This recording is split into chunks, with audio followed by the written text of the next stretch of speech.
Bonjour bien-aimés, je suis le frère Oscar. Aujourd'hui, nous allons parler d'un sujet important. Un sujet qui fait polémique dans nos médias, dans nos communautés et même dans nos églises. Est-ce qu'un chrétien doit faire une transfusion sanguine? Telle sera notre thématique, tel sera notre sujet sur laquelle nous allons discuter. Ceci, c'est un sujet très redondant qui crée les conflits dans les églises, dans les organisations spirituelles. Mais aujourd'hui, nous allons établir une synthèse. C'est-à-dire nous allons trouver une solution pour pouvoir taire cette polémique. Sans plus tarder, nous commençons par la louange. Seigneur Jésus,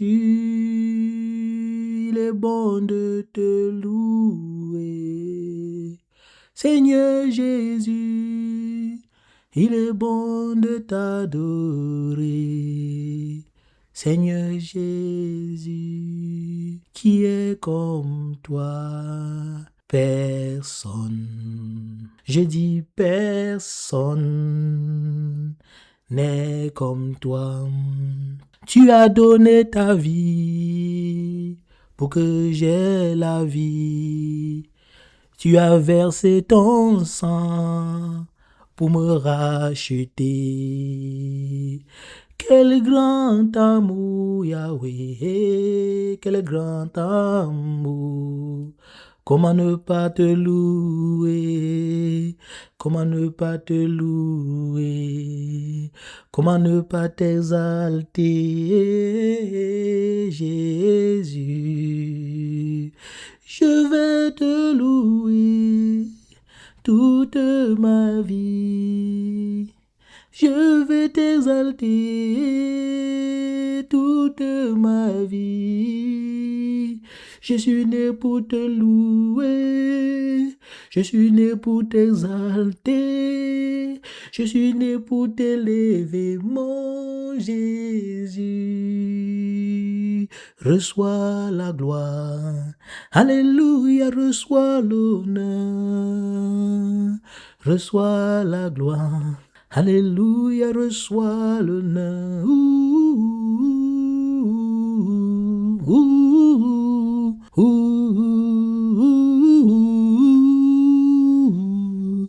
Seigneur Jésus, reçois l'honneur.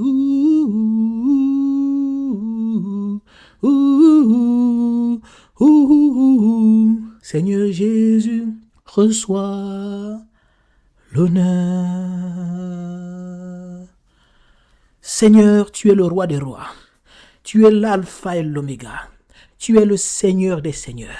Tu es le Dieu puissant, le Dieu redoutable. Tu es le premier et le dernier, celui qui était, qui est et qui revient. Tes œuvres sont vraies, tes voies sont justes. Qui est comme toi parmi les dieux, ô Éternel? Qui est comme toi, digne de te glorifier, digne de t'exalter, digne d'être élevé par-dessus tout? Qui est comme toi, auprès des signes et des prodiges, car tes signes sont grands et tes prodiges sont puissants? Qui est comme toi, puissant en action et grand en conseil? Éternel, tu es le roi des rois. Tu es Elohim, le Dieu créateur, le Dieu créateur. Tu ne mens jamais, tu n'échoues jamais. Tu n'es pas un homme pour mentir, ni un fils de l'homme pour te repentir. Comment ne pas te louer, Éternel? Comment ne pas t'exalter? Car tu combats mes oppresseurs et tu sauves mes fils. Tu donnes à manger à mes ennemis leur propre chair et ils s'enivrent de leur sang comme du mout. Tu défends ma cause et tu ôtes la vie à ceux qui m'auront dépouillé. Comment ne pas t'acclamer, Éternel? Comment ne pas t'exalter? Car tu me tiens par la main et tu détruis les nations devant moi. Tu me tiens par la main et tu relâches la ceinture des rois. Tu me tiens par la main et tu ouvres les portes afin qu'elles ne soient plus fermées. Tu marches devant moi. Tu as plané le chemin, mon Dieu. Tu romps les portes des reins et tu brises les verrous de fer. Tu me donnes les trésors cachés et les richesses enfuies, afin que je sache que tu es l'Éternel qui m'appelle par mon nom, le Dieu d'Israël. Comment ne pas t'acclamer, Éternel? Comment ne pas te louer, Seigneur? Car tu défends ma cause et tu ôtes la vie à ceux qui m'auront dépouillé. Tu combats mes ennemis et tu sauves mes fils. Tu es mon ombre à ma main droite. Tu es mon meilleur ami, mon pilier inébranlable, mon confident le plus fidèle. Tu es ma haute tour, tu es mon rédempteur. Comment ne pas te louer, Éternel? Tu es mon inspiration, mon aspiration. Tu es ma source de vie. Viens et habite en moi, Éternel. Viens et prends contrôle de mon âme. viens et habite en moi. Qu'elle t'écrit, je mettrai mon esprit en vous et vous vivrez. Seigneur, mets ton esprit en moi pour que je vive. Mets ton esprit en moi pour que je puisse te représenter. Mets ton esprit en moi pour que je puisse porter ton identité éternelle. Habite en moi. Viens et habite en moi pour que ton nom soit glorifié. Seigneur, je te remercie. Je te remercie pour la santé que tu me donnes. Je te remercie pour la vie que tu me donnes. Je te remercie pour la protection divine maximale que tu m'accordes au quotidien, ma famille et moi. Père, je te dis infiniment merci. Merci pour le souffle de vie. Merci pour les batailles dans les lieux célestes que tu as remportées que je ne suis même pas au courant. Merci pour les batailles dans les lieux marins que tu as remportées que je ne suis même pas au courant. Qu'elle est écrit, en ce jour, je frapperai de la dure et grande forte épée le léviathan serpent fuyard, le léviathan serpent tortueux, et il tuera le monstre qui est dans la mer. Seigneur, je te dis infiniment merci. Merci pour tout ce que tu as accompli. Merci pour tout ce que tu as fait, pour tout ce que tu feras et pour tout ce que tu as déjà fait. Je te dis infiniment merci. Père, je viens aussi demander pardon. Pardon pour mes erreurs. Pardon pour mes fautes. Pardon pour mes iniquités. Pardon pour les péchés de mes parents. Pardon pour les péchés de mes aïeux. Pardon pour les péchés de mes ancêtres éternels. Car mes ancêtres ont fait ce qui est mauvais. Ils ont fait des pactes. Ils ont fait des rituels avec des choses que nous ne maîtrisons pas. Ils ont fait des rituels, des pactes qui agissent sur nous aujourd'hui, qui manipulent nos vies. Père, je demande pardon. Pardon pour mes ancêtres. Pardon pour mes aïeux. Pardon pour mes parents. Pardon pour moi-même. Pardon pour ma vie du péché. Pour tout ce que j'ai fait de mal depuis mon enfance jusqu'à aujourd'hui. Père, je viens te demander pardon. Pardonne-moi, Éternel. Dans ta grande miséricorde, dans ta grande compassion, Éternel, pardonne-moi. Pardonne-moi tout ce que j'ai dit que je ne devrais pas dire. Pardonne-moi tout ce que j'ai vu que je ne devrais pas voir. Pardonne-moi tout ce que j'ai touché que je ne devrais pas toucher. Pardonne-moi les injustices. Pardonne-moi les fraudes. Pardonne-moi tout ce que j'ai pensé, que je ne veux pas penser. Pardonne-moi les mauvaises pensées éternelles. En ceci, j'invoque le sang de Jésus pour me laver. J'invoque le sang de Jésus pour me purifier. J'invoque le sang de Jésus pour me laver. J'invoque le sang de Jésus pour purifier mon âme, purifier mon esprit. Que le sang de Jésus-Christ efface l'impureté liée à ma lignée de sang qui habite en moi au nom de Jésus-Christ. Sang de Jésus, lave-moi. Sang de Jésus, purge-moi. Sang de Jésus, nettoie-moi. Et je serai blanc comme neige. Seigneur, lave-moi et je te serai agréable. Au nom de Jésus-Christ. Bien-aimés, nous avons fini avec la louange, l'adoration. Nous avons demandé pardon pour nos péchés. Et ça c'est la procédure qu'il faut toujours faire quand vous voulez invoquer Dieu. Quand vous voulez entrer dans la présence de Dieu. Vous devez le louer, vous devez l'adorer, vous devez vous rassurer que vous êtes pur. Parce qu'il est écrit, la prière fervente du juste a une grande efficacité. Parce que pour que vos prières soient justes, et soient efficaces autant pour moi, vous devez être juste et votre prière doit être efficace. Donc avant de commencer de parler sur ce sujet, nous allons adorer encore. Seigneur, tu es l'alpha et l'oméga. Que ton nom soit loué, que ton nom soit glorifié. El Roi est ton nom, car tu es le Dieu, mon bouclier. El Gibor est ton nom, car tu es le puissant guerrier. El Roi est ton nom, éternel, car tu es le Dieu qui me voit. El Tikenu est ton nom, car tu es le Dieu de justice. El Mekondish est ton nom, car tu es le Dieu qui me sanctifie. El Nissi est ton nom, car tu es mon étendard, ma bannière. Que ton nom soit loué, éternel. Que ton nom soit glorifié. Que ton nom soit exalté. Viens et prends possession de ce moment de prière éternelle. Seigneur, donne-moi une langue autorisée. Avant de faire cet enseignement éternel, avant de faire cette prière, ces enseignements, Seigneur, donne-moi une langue autorisée. Mets l'onction dans ma bouche. Mets l'autorité dans ma bouche éternelle. Seigneur, donne-moi des lèvres pures, afin que je puisse t'invoquer et te servir d'un commun accord.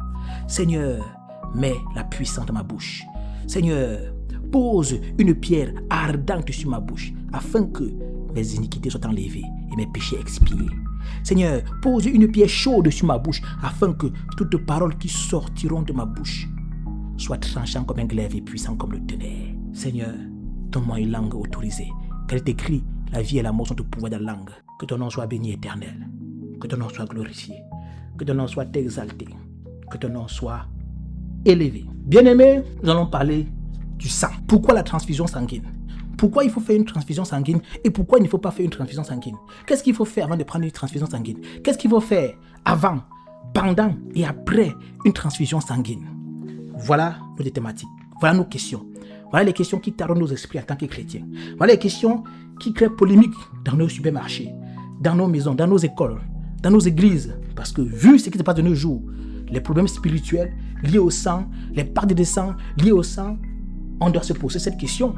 Est-ce que le sang qu'on administre sur nous dans les hôpitaux sont des sangs contaminés ou non, souillés ou non, envoûtés ou non, liés à des condamnations ou non? Mais nous savons aussi que le sang joue un grand rôle dans la chrétienté, dans le monde spirituel. Parce que nous savons que le sang symbolise la vie. Et l'âme de tout être humain se trouve dans son sang. L'âme de tout être humain se trouve dans son sang. Et le sang symbolise la vie. Et nous savons que le sang est une alliance. Parce que les alliances ont été scellées par l'Éternel avec l'homme à travers le sang. Jésus-Christ, le Christ, il est mort à la croix à Golgotha. Son sang a coulé, c'était pour sceller une alliance de rachat entre l'humanité et le Père Céleste. Parce que dans la nouvelle alliance, le sang de Jésus-Christ nous lie avec le Seigneur. Il nous unit également entre les chrétiens les uns aux autres. Et c'est ce que nous symbolisons lorsque nous prenons la Sainte Seine. Parce que vous voyez dans Matthieu 26, verset 27 à 28, il prit ensuite la coupe et après avoir rendu grâce, il la leur donna en disant, buvez-en tous, car ceci, c'est mon sang, le sang de l'alliance qui est répandu pour plusieurs pour la rémission des péchés. Donc le sang que Jésus-Christ a pris avec ses disciples était le sang de l'alliance, un sang d'alliance. Le sang symbolise la vie, car le sang de Jésus est versé une fois pour toutes pour effacer nos fautes, pour purifier nos consciences, pour nous racheter en quelque sorte, car le sang de Jésus symbolise le rachat. Dans la nouvelle alliance, nous savons aussi que le Christ a scellé un nouveau contrat d'alliance entre Dieu et l'humanité à travers le sang. Donc pour que l'humanité soit rachetée, il a fallu que le sang soit versé. Et c'est pour ça que nous savons que dans Exode 24, verset 8, Moïse prit le sang et il le répandit sur le peuple en disant, voici le sang de l'alliance que l'Éternel a faite avec vous selon toutes ses paroles. Et dans Marc 14, verset 24, et il leur dit, ceci est mon sang, le sang de l'alliance qui est répandu pour plusieurs. Donc en quelque sorte, nous voyons les bienfaits du sang. Nous voyons que le sang a servi d'alliance, de pacte, de rachat, de liberté, de protection. Donc le sang de Jésus-Christ, en quelque sorte, est l'armure du chrétien, est l'arme du chrétien. Tu ne peux pas être un chrétien, tu n'invoques pas le sang de Jésus. Donc le sang de Jésus-Christ symbolise la vie, la puissance. Mais nous savons aussi que l'âme de l'homme se trouve dans le sang. C'est ça maintenant qui crée polémique. Parce que nous savons dans Marc 10, verset 45, qui dit, car le Fils de l'homme est venu, non pour être ce roi, mais pour servir et donner sa vie en rançon pour beaucoup. Donc le Christ est venu pour donner sa vie en rançon pour beaucoup, c'est-à-dire donner son sang, donner sa vie, qui est le sang. Vous savez pourquoi son sang a coulé? Parce qu'il voulait racheter l'humanité. Il voulait établir une alliance entre l'humanité et Dieu. Dans Jean 15, verset 13, on dit, il n'y a pas de plus grand amour que de donner sa vie pour ses amis. Donc, ce verset stipule qu'il n'y a pas de plus grand amour que de donner son sang, donner sa vie pour ses amis. Donc, toi, l'être humain, qui te porte garant de donner ton sang pour sauver la vie d'un être humain, cela stipule que tu manifestes un grand amour. Donc, c'est ça qui est recommandé par le Christ. Il n'y a pas de plus grand amour que de donner sa vie pour ses amis, c'est-à-dire donner son sang pour ses amis. Donc, en quelque sorte, la transfusion sanguine est validée. La transfusion sanguine a lieu d'être faite. Et c'est ce que nous voyons au quotidien. Dans Lévitique 17, verset 11, il est écrit, car la vie de toute chair, c'est son sang qui est en elle. La vie de toute chair, c'est son sang qui est en elle. L'âme de toute personne se trouve dans son sang. Quand nous partons maintenant dans Lévitique 17, verset 14, il est écrit, car l'âme de toute chair, c'est son sang qui est en elle. C'est pourquoi j'ai dit aux enfants d'Israël, vous ne mangerez le sang d'aucune chair, car l'âme de toute chair, c'est son sang. Quiconque en mangera sera retranché. Donc voilà maintenant où le problème commence. Voilà maintenant où il y a polémique. Voilà maintenant pourquoi les témoins de Jéhovah ont condamné cela. Ont condamné la transfusion sanguine. Mais est-ce qu'ils avaient raison de condamner la transfusion sanguine? Puisque le Christ dit, il n'y a pas de plus grand amour que de donner sa vie pour ses amis, que de donner son sang pour ses amis. En quelque sorte, il y a polémique, il y a contradiction. Là, je vous ai présenté tous les bienfaits du sang de Jésus. Sang comme alliance, sang comme rachat, sang comme purification, le sang comme la vie. Donc on doit donner son sang pour sauver une vie. Mais qu'est-ce qui est donc caché derrière ça? Qu'est-ce qui est donc caché le fait de tous ces sangs? Dans la spiritualité aujourd'hui, on parle de sang. Dans l'occultisme, on parle de sang. On parle des lignées de sang condamnées. On parle des lignées de sang envoûtées, ensorcelées, endettées. On parle des lignées de sang remplies de contentieux spirituels. Ceci taraude nos esprits. Ceci nous turlupine l'âme. Parce que nous voyons des personnes, après avoir été à l'hôpital, ou après avoir pris une transfusion sanguine, leur vie bascule. Ils perdent leur identité. Ils perdent leur personnalité. D'autres personnes ne se retrouvent plus. D'autres personnes ne se contrôlent plus. D'autres personnes ont des attaques spirituelles. D'autres personnes ont des maris, même des femmes de nuit. Après une transfusion sanguine. Et oui, c'est vrai. Il y a des personnes qui, après une transfusion sanguine, ils ont des comportements inhabituels. Ils ont des attitudes inhabituelles. Ils ont des envies qu'auparavant ils n'avaient pas. Pourquoi? Parce que désormais, une âme vit en eux. Ce qui donne une âme en deux corps. Une âme en deux corps. Parce qu'il y a eu fusion, il y a eu alliance, il y a eu pacte de sang. Parce qu'une transfusion sanguine est considérée comme un pacte, une alliance, une fusion, une connexion entre deux âmes. Parce que s'il est écrit, l'âme de toute chair, c'est son sang. L'âme de toute chair, c'est son sang. Ça veut dire que tout sang qu'on t'administre dans un hôpital, lors d'une transfusion sanguine, c'est l'âme d'une personne qu'on met en toi. Et c'est son identité qu'on met en toi. C'est sa personnalité qu'on dépose en toi. Ce sont ces gènes qu'on dépose en toi. Ce sont ces globules rouges. C'est tous ces molécules qu'on dépose en toi. C'est celui qu'on dépose en toi. C'est son caractère qu'on dépose en toi. Donc, s'il était un bandit, tu prends le gemme des bandits. S'il était prostitué, tu serais tenté à faire la prostitution. S'il était efféminé, tu vas commencer à te comporter comme un efféminé. Tu ne sais pas ce qui se passe dans ta vie. S'il avait des contentieux spirituels, des dettes spirituelles, tu serais confronté à des batailles que tu ne comprends pas, l'existence et la nature. S'il était lié à une lignée de sang corrompue ou condamnée, les entités de cette famille vont te réclamer. Parce que désormais, tu fais partie de cette famille à travers le sang qui t'a été administré à l'hôpital. Aujourd'hui, quand tu vas dans l'hôpital pour faire un don de sang, qu'est-ce que le docteur se rassure?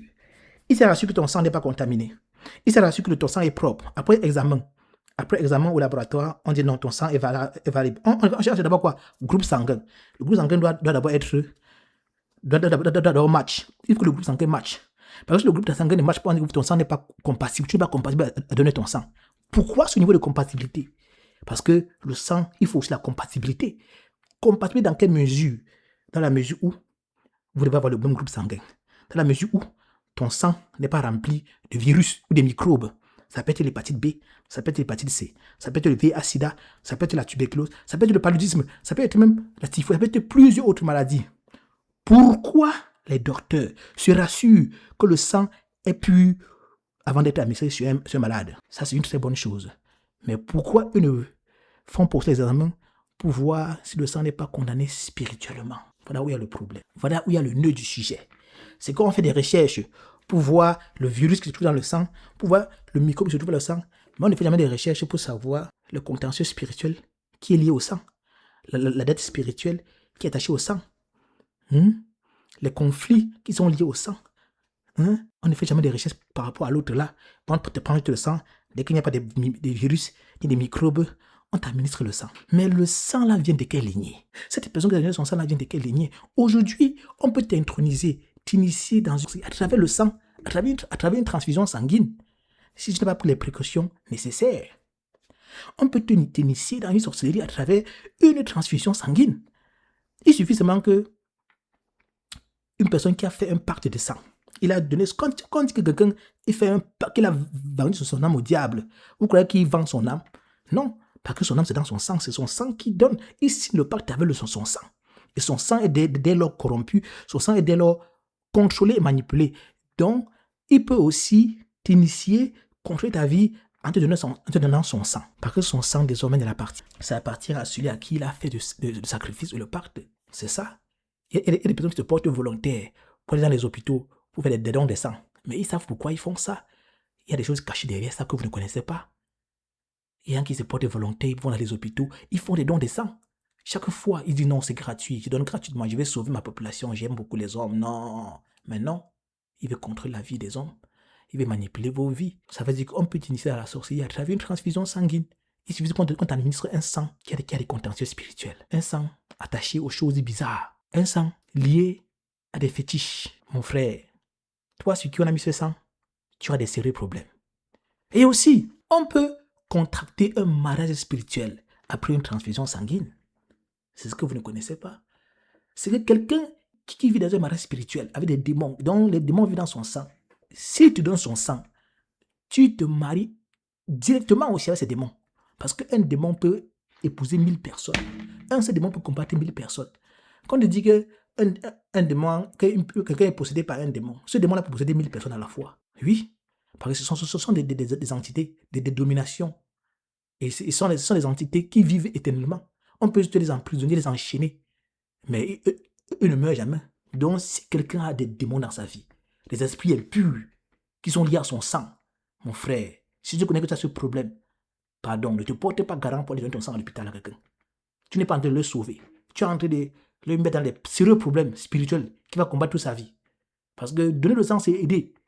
C'est bien vrai. Mais rassure-toi que ton sang est propre. De la même façon que tu t'es rassuré que ton sang est propre physiquement, c'est-à-dire pas de maladie, pas de microbes. Rassure-toi aussi que ton sang est propre spirituellement. Rassurez-vous. Rassurez-vous que votre sang est propre spirituellement avant que vous vous engagez à donner votre sang aux innocents, aux malades. Ils sont dans les hôpitaux. Sinon, vous ne les aidez pas. Vous ne les aidez pas. C'est ça. Chacun doit se rassurer qu'il a un sang pur, un sang propre, sans bagage spirituel, sans contentieux spirituel, sans condamnation, sans limitation, ainsi de suite. Oui, tu peux commencer à avoir des envies d'alcoolisme qu'avant tu n'avais pas à cause d'une transfusion sanguine. Tu peux commencer à avoir des envies sexuelles bizarres qu'avant tu n'avais pas à cause d'une transfusion sanguine. Tu peux avoir un comportement qui a changé, une attitude qui a changé. Parce que j'ai vu des émissions où des gens expliquaient. J'ai vu des émissions où des gens expliquaient qu'après la greffe de foie, après les transplantations, parfois aujourd'hui on parle de transplantation, des greffes, comme on parle de donneur d'organes. Il y a des personnes que leur vie a complètement basculé après qu'ils ont eu un organe dans le corps. Peut-être que tu as un corps étranger en toi, c'est-à-dire le règne d'une personne d'autre, ou son foie, ou son cœur, quelle qu'en soit la partie qu'on a mis en toi. Il y a des gens qui ont témoigné que leur vie ont basculé. Allez sur des documentaires de ceux qui témoignent que non, ma vie a basculé, parce que j'ai comme l'impression que quelqu'un d'autre vit en moi. J'ai comme l'impression que quelqu'un d'autre contrôle ma vie. Je n'ai plus accès à mes membres, je n'ai plus accès à mes pensées. J'ai comme l'impression que quelqu'un dirige ma vie. C'est normal que quelqu'un d'autre dirige ta vie parce qu'il y a une partie étrangère qui vit en toi. C'est la même chose avec le sang. Ça, c'est la même chose avec le sang. Parce qu'il y a une fois, pendant la Deuxième Guerre mondiale, il y avait dans l'armée américaine, il y avait certains blancs qui disaient que s'ils ont un problème de sang, ou peut-être ils sont blessés, ou dans le cas où on a les administrer le sang, qu'on ne puisse pas les administrer le sang des Noirs. Parce que selon eux, le sang du noir était lié à la bassesse. Le sang du noir était lié donc c'était lié à la noirceur, à l'obscurité. Donc eux se basaient sur la couleur de la peau pour faire ce type de déclaration. Donc en quelque sorte, le sang joue un très grand rôle dans notre vie. C'est à travers le sang qu'on fait des rituels, qu'on fait des pactes, qu'on fait des alliances, qu'on fait des choses bizarres ici dehors, parce que l'âme de l'homme se trouve dans son sang. Donc il y a beaucoup de problèmes qu'un chrétien peut contracter juste à travers une transfusion sanguine. Donc on ne peut pas complètement rejeter ce que les témoins de Jéhovah avaient dit par rapport à la transfusion sanguine, parce qu'ils avaient raison de leur côté. Mais le sang de Jésus est puissant. Le sang de Jésus a le pouvoir de rachat. Le sang de Jésus a le pouvoir de nous libérer. Le sang de Jésus a le pouvoir de nous purifier. Ça veut dire que quoi donc? Avant, pendant et après une transfusion sanguine, on doit déclarer sur le sang que ce sang sur lequel on nous administre soit inéluctablement, c'est-à-dire indubitablement, le sang de Jésus. Vous pouvez aussi faire des prières préventives. C'est-à-dire quoi? Pour ceux qui ne sont pas sûrs, parce que nous ne savons pas ce qui peut se passer dans nos vies au quotidien. Tu peux être confronté à un accident et directement tu te trouves dans un hôpital et tu es inconscient. Et que pour te sauver, on doit te donner du sang. Tu dois faire des prières préventives. Que si un jour tu es dans une situation pareille, que tout sang qui sera administré sur toi devienne directement le sang de Jésus. Tu parles sur le sang. Donc ta famille devait être au courant. Donc vous devez communiquer à vos familles. Ça doit être comme un testament. Que non, si je suis à l'hôpital, ce qu'on a mettre du sang, priez sur le sang, s'il vous plaît. Il y a des personnes qui ont des problèmes de sang, qui sont anémiées. À chaque fois, on doit les mettre du sang. Les familles sont au courant que non. À chaque fois quand il chute, qu'on a l'amené à l'hôpital, on doit prier sur les poches de sang qu'on a mis sur la personne. C'est comme ça. Et si vous êtes même conscient, quand vous êtes à l'hôpital, vous-même, par la foi, déclarez sur le sang qu'on va mettre sur vous. Parce que vous ne connaissez pas la contenance, la quintessence spirituelle de ce sang. Le docteur peut vous rassurer que ce sang, non, c'est compatible à vous, c'est pur. Mais il ne pourra jamais vous rassurer spirituellement par rapport à ce sang. Il n'a pas cette capacité-là. Mais c'est ce que vous devez savoir, vous devriez savoir. Parce que c'est capital, c'est primordial pour un chrétien. Oui, parce que les batailles aujourd'hui que nous subissons, c'est contre notre âme. Tout ce que le diable fait, c'est contre nos âmes. Toutes les batailles que nous avons, c'est contre l'âme. C'est contre l'âme. Voilà pourquoi on ne parle jamais de ça. Parce que c'est une porte que le diable utilise pour détruire les enfants de Dieu à travers la transfusion sanguine. Pourquoi? Parce que ceux-là qui se font injecter ou ceux qui se font ne prennent pas la peine de prier sur le sang qu'on met sur eux. Ils ne prennent pas la peine de déclarer sur le sang, de purifier le sang. Pourtant, c'est la chose importante à faire. Pourtant, c'est la chose primordiale à faire. Donc, nous devons faire des prières préventives. Donc, nous devons transformer ce sang au sang de Jésus. Nous devons déclarer que le sang de Jésus coule dans ce sang. Que le sang de Jésus prend possession de ce sang qu'on est en train d'administrer sur nous. Voilà le secret. Voilà la clé. Mais je vous assure, beaucoup de personnes ne font pas ça quand ils sont dans les hôpitaux. Ils ne pensent même plus à ça. Dès que le médecin dit que non, le sang est compatible, boum, on t'injecte ça, on commence à te mettre dans le corps. On te met dans le corps. Tu sors dans l'hôpital guéri, mais rempli de démons. Guéri, mais rempli de mauvais esprits. Guéri, mais endetté spirituellement. Guéri, mais rempli de contentieux spirituels, des réclamations, des limitations. Limité au voyage, limité au mariage. Tu ne comprends pas. Ton voyage marchait bien. Mais depuis que tu es sur l'hôpital, ça ne marche plus. Parce que tu es parti dans une limitation. Tu étais fiancé, tu devais te marier. Mais après une transfusion sanguine, ton mariage se gâte. Parce que tu es parti entrer dans une limitation, dans une condamnation, dans une réclamation. Tu es parti entrer dans une ligne de sang où le mariage est interdit. Tu es parti entrer dans une ligne de sang où le voyage est interdit. Tu es parti entrer dans une ligne de sang où le bonheur est interdit. Et tu ne comprends plus ta vie. C'est ça que le monde ne vous explique pas. Avant une transfusion sanguine, on ne doit pas seulement se contenter du microbe qui n'est pas dans le sang, du virus qui n'est pas dans le sang. On doit aussi se contenter des démons qui ne sont pas dans le sang. Oui, ça c'est clair, ça c'est clair. Parce qu'aujourd'hui, on parle des lignes de sang, l'une des lignes de sang est corrompue, les fondations maléfiques, les fondations qui sont bâties sur des choses. Non, on doit vraiment être vigilant. On doit être vigilant. Donc, on doit faire des prières préventives. Dans le cas où, si nous sommes dans des hôpitaux et que nous ne sommes pas conscients, que le sang qu'on a mis sur nous soit déjà protégé, soit déjà pur. Parce que celui qui demande à Dieu et qui croit l'avoir reçu le verra s'accomplir. C'est juste une question de foi. C'est juste une question de foi. Donc, mes bien-aimés, vous avez compris réellement, vraiment ce qui se passe. Ce qui est caché. Parce que ça, c'est ce qui était caché et que le monde n'avait pas encore dévoilé. Il est bien vrai que les témoins de Jéhovah vont essayer de mentionner ça. Mais ils n'ont pas vraiment mentionné ça dans un sens clair qu'on peut comprendre. Ils n'ont pas vraiment mentionné ça dans un sens clair qu'on pouvait comprendre vraiment qu'est-ce qui est en train de se passer réellement. Pourquoi ils interdisent ça des choses. C'est juste que après ces choses, il y a des contentieux, il y a des problèmes qui commandent dans la vie des chrétiens. Et après recherche, on constate que c'est lié à la transfusion sanguine. Parce qu'il y a des personnes qui font des prières à cause d'un problème que traversent. Seigneur, pourquoi j'ai ce problème? Pourquoi j'ai cette situation? Pourquoi ma vie est tellement difficile? Mais dans ton songe, Dieu te montre que tu es couché à l'hôpital en pleine transfusion sanguine. Tu te réveilles, tu ne comprends pas le rêve. Mais tu étais de l'hôpital depuis. Tu es guéri. Mais pourquoi tu te retrouves encore dans l'hôpital là en rêve? Tu pries encore la même nuit. Seigneur, ma situation, mon problème, pourquoi ça ne change pas? Pourquoi c'est toujours comme ça là? La nuit, même songe, je te montre encore dans cet hôpital, même lit d'hôpital, en train de prendre une transfusion sanguine. Dieu est en train de te dire, c'est là-bas que ton problème a commencé. Il faut résoudre ce problème. Et oui, c'est là-bas que ton problème avait commencé, mon frère, ma soeur. C'est là-bas que ton problème avait commencé.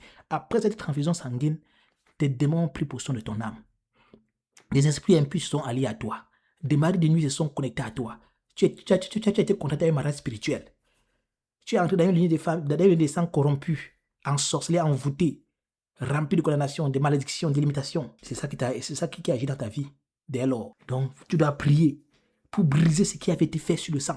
Tu dois prier pour briser tout ce qui était lié à ce sang le jour qu'on t'a mis ça dans le corps. Donc, toute personne qui a vu sa vie basculer, qui a vu sa vie changée après une transfusion sanguine, voici une prière pour toi. Voici une prière. Toute personne qui a vu ça tourner au vinaigre, devenu bizarre, il a un comportement qu'il ne comprend pas, il a une attitude qu'il n'arrive plus à contrôler ni à diriger. Voici une prière pour toi. Voici une prière pour toi. Sans plus tarder, nous commençons la prière. Toute impureté qui est entrée dans mon corps, qui s'est associée à mon sang et qui s'est connectée à moi lors d'une opération chirurgicale, lors d'une transfusion sanguine, est brisée et expulsée hors de mon corps par le sang précieux de Jésus-Christ, au nom redoutable de Yeshua HaMashiach. Toute souffrance ou tout malheur qui est entré dans ma vie, qui s'est connecté à moi à cause des poches de sang, des inconnus, des étrangers qui ont été injectés, administrés sur moi, sur un lit d'hôpital, quand j'étais malade, soit brisé et rompu au nom redoutable de Jésus-Christ. Ainsi parle l'Éternel dans Lévitique 17, verset 22. C'est pourquoi j'ai dit aux enfants d'Israël, personne d'entre vous ne mangera du sang, et l'étranger qui séjourne au milieu de vous ne mangera pas du sang. Tout sang étranger, tout sang corrompu qui a été injecté dans mon corps lors d'une perte de sang que j'ai subie à cause d'un accident et qui paralyse ma destinée aujourd'hui et qui bloque ma vie aujourd'hui à cause des condamnations qui sont liées à ce sang, soit révoqué et évacué hors de mon corps et remplacé directement par le sang de Jésus au nom puissant de Jésus-Christ. Désormais, ici c'est une prière préventive. Ici c'est une prière préventive. Désormais, si j'ai un problème de sang, si je suis victime d'un accident et qu'on doit m'administrer un sang, je déclare, je prophétise, je décrète que tout sang qui sera recommandé pour la transfusion sanguine devient inéluctablement le sang de Jésus au nom puissant de Yeshua HaMashiach. Toute souffrance ou tout problème mystique qui est entré dans ma vie à cause d'une transplantation d'organes, à cause d'une greffe de foie, greffe de cœur, greffe d'organes, et que mon corps soit restauré par le sang de Jésus au nom puissant de Jésus-Christ. Tout rêve où je me suis vu dans un lit d'hôpital en pleine transfusion sanguine soit brisé et ne se manifeste jamais au nom puissant de Jésus-Christ. Ainsi parle l'Éternel dans Matthieu 13, verset 25. Mais pendant que les gens dormaient, son ennemi vint, sema de l'ivraie parmi le blé et s'en alla. Tout rêve où une seringue remplie de sang impur m'a été injectée soit brisée et révoquée et ne s'accomplit jamais au nom puissant de Jésus-Christ. Tout rêve où je me suis vu en train de boire du sang humain soit brisé et perd son pouvoir au nom redoutable de Yeshua HaMashiach. Car il est écrit dans Lévitique 17, verset 10. Si un homme de la maison d'Israël ou des étrangers qui séjournent au milieu d'eux mange du sang d'une espèce quelconque, je tournerai ma face contre lui qui mange le sang et je le retrancherai du milieu de son peuple. J'ordonne à tout malheur, toute souffrance, toute condamnation, toutes les limitations qui sont entrées dans ma vie à cause d'une transfusion sanguine d'être révoquées et détruites au nom puissant de Jésus-Christ. Car il est écrit dans Lévitique 17, verset 4, car l'âme de toute chair, c'est son sang qui est en elle. C'est pourquoi je dis aux enfants d'Israël, vous ne mangerez le sang d'aucune chair, car l'âme de toute chair, c'est son sang. Quiconque en mangera sera retranché. Tout mariage spirituel qui a commencé dans ma vie à cause d'une transfusion sanguine est révoqué, brisé et renversé au nom redoutable de Jésus-Christ. Toute intronisation ou initiation à la sorcellerie dont j'ai été victime lors d'une transfusion sanguine est brisée, détruite annulé, supprimé, révoqué au nom redoutable de Yeshua HaMashiach. Tout sang étranger qui a été administré sur moi, qui crée les problèmes dans ma vie, soit éjecté hors de mon corps par le sang de Jésus-Christ. Je prophétise que désormais, le sang de Jésus-Christ coule en moi. Je prophétise que désormais, ce n'est plus moi qui vis, c'est Christ qui vit en moi. Tout esprit de mort, d'échec, qui est entré dans ma vie à cause d'une transfusion sanguine, est chassé au nom redoutable de Jésus-Christ. Car il est écrit dans Ésaïe 28, verset 18, « Votre alliance avec la mort sera détruite. Votre pacte avec le séjour des morts ne subsistera pas. Quand le fléau débordé passera, vous serez par le foulé aux pieds. » Tout problème spirituel qui a commencé dans ma vie après une transfusion sanguine expire maintenant au nom puissant de Jésus-Christ. Tout rêve où mon sang a été recueilli par les sorciers pour ministrer dans la sorcellerie ou pour nourrir les fétiches, les entités démoniaques, soit brisé et que mon sang qui a été recueilli soit restitué au nom puissant de Jésus-Christ. Car il est écrit dans Job 20, verset 18, « Il rendra ce qu'il a gagné et n'en profitera plus. Il restituera tout ce qu'il a pris et n'en jouira plus. » Je déclare que toute réclamation spirituelle liée à ma vie à cause d'une transfusion sanguine est brisée et détruite au nom de Jésus-Christ. Je prophétise que toute interdiction qui m'a été imposée lors d'une transfusion sanguine soit révoquée au nom puissant de Jésus-Christ. Toute interdiction au mariage, toute interdiction aux bonnes choses, toute interdiction au bonheur qui m'a été administrée après une transfusion sanguine est révoquée et brisée au nom de Jésus-Christ. Toute poche de sang souillée spirituellement qui m'a été administrée lorsque j'étais inconscient soit nettoyée et purifiée par le sang de Jésus au nom puissant de Jésus-Christ.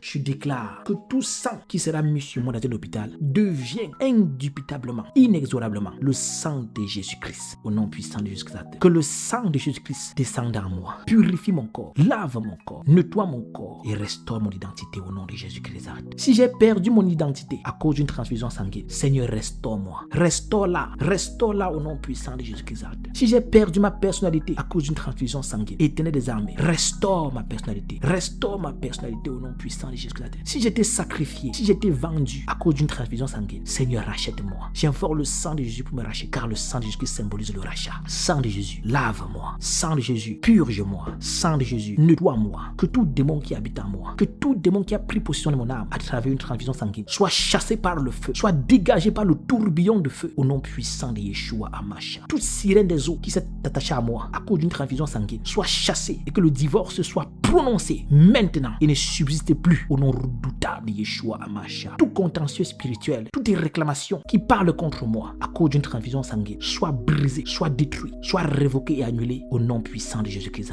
Seigneur, lave-moi, je te serai agréable. Lave-moi et je serai blanc comme neige. Que tout sang étranger qui habite en moi soit dégagé. Que tout sang étranger qui était connecté à moi soit éjecté au nom puissant de Jésus-Christ.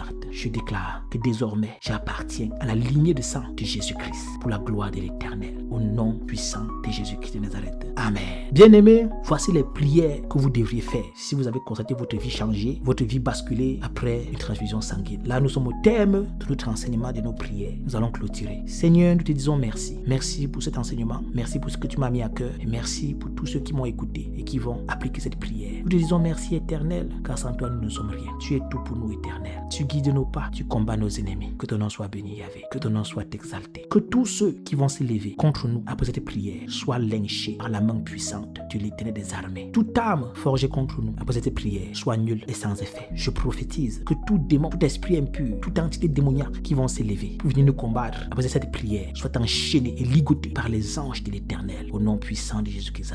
Il est écrit, quand l'ennemi viendra comme un fleuve, l'esprit d'Éternel le mettra en fuite. Que tous les démons qui vont s'élever contre nous après cette prière soient dégagés, soient chassés par l'esprit de l'Éternel au nom puissant de Jésus-Christ. Je scelle cette prière par le sang de Jésus-Christ et je plonge mon corps, mon âme et mon esprit dans le sang de Jésus. Et je déclare que désormais j'appartiens à la lignée de sang de Jésus-Christ. Au nom puissant de Jésus-Christ, j'ai prié. Amen. Bien-aimés, je vous prie de partagez cette prière. Partagez-la massivement pour que vos frères, vos soeurs, vos amis soient aussi édifiés par rapport à cette prière. Partagez, likez et abonnez-vous. Souscrivez sur la chaîne. Soyez bénis. Soyez bénis. Amen.